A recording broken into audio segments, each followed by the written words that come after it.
ang inyong mga trabaho at tungkulin.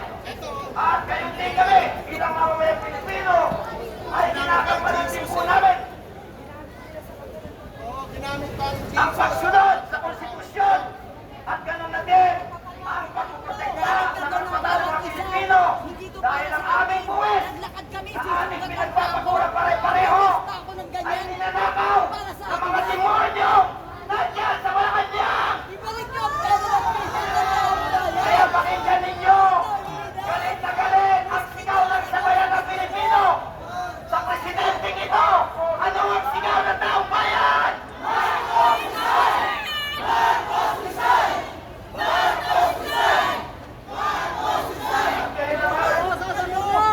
Ay nais po natin tawagan ang pansin upang magbigay ng kanilang salungin ang iba't ibang mga sektor na nandito ngayon sa pamumuno ng mga sektor ng mga Pilipino.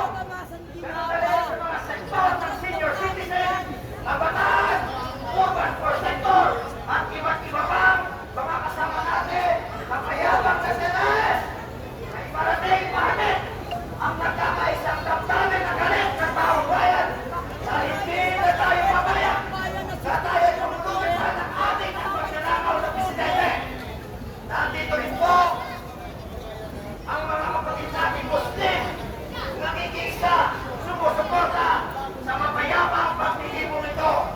Ngayon din pala lang mga kapatid na kapulisan, nagpapasalamat kami sa ibinigay po ninyong oras na kami ay bantayan at nawa ay magpasukat ng kaguluhan at huwag tayong mahaluan ng mga magkukulo ngayong hapon na ito. At dahil po dyan, itutuloy na natin ang ating sunod sa programa sa liwasan ng espasyo. Kaya tinatawagan po natin ang pansin bilang kaunang panalita. Pinagtatawaran niyo kami dito. Walang problema yon. Dahil sanay naman kami dito eh. Mula sa manggagawa, Tubig, may tubig. Tubig. Ginoong Jose Jesse Rivera. Tubig.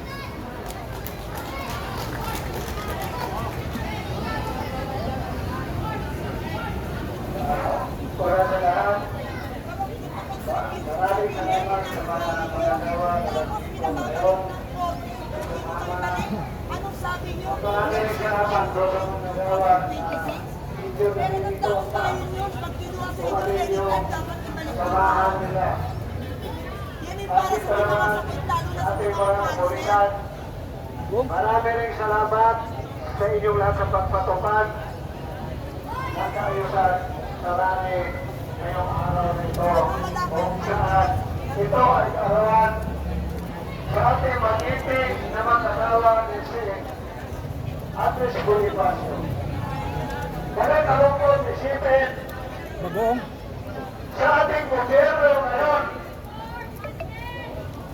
sa Luzon, Visayas at Mindanao.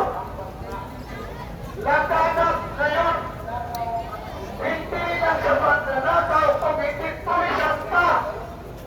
Wala na maasahan ang taong bayan siguro.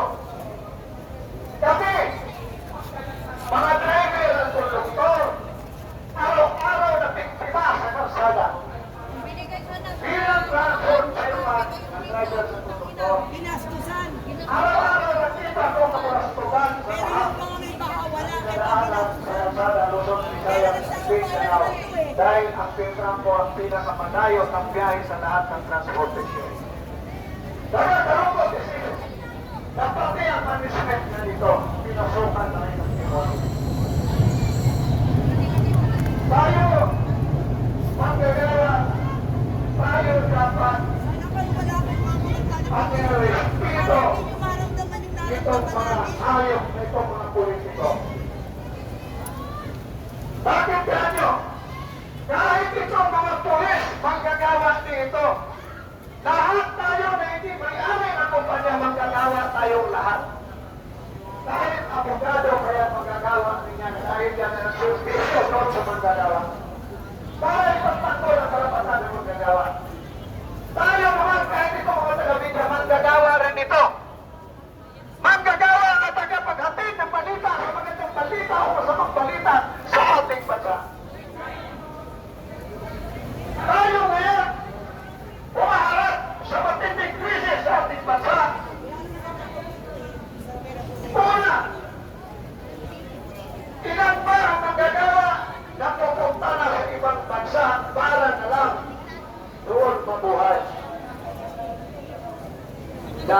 dito sa bansang Pilipinas, nandito na ang maraming hanap buhay.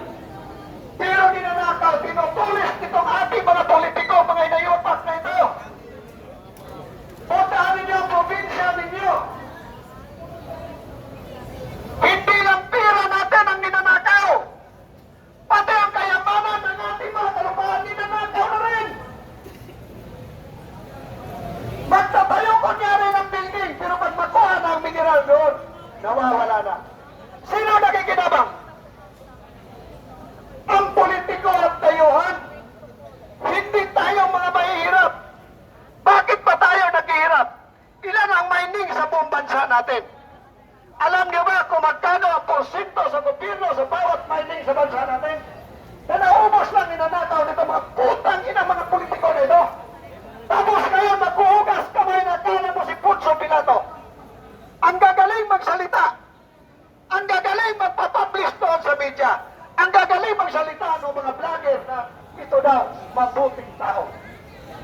Mabuting magnanakaw pala ito. Bakit gano? Hindi nyo ba alam na lahat tayo ginanakawan na? Hindi ba nakarating sa atin ang mga sweldo natin? Bawas na sa tax na nilulustay nilang lahat.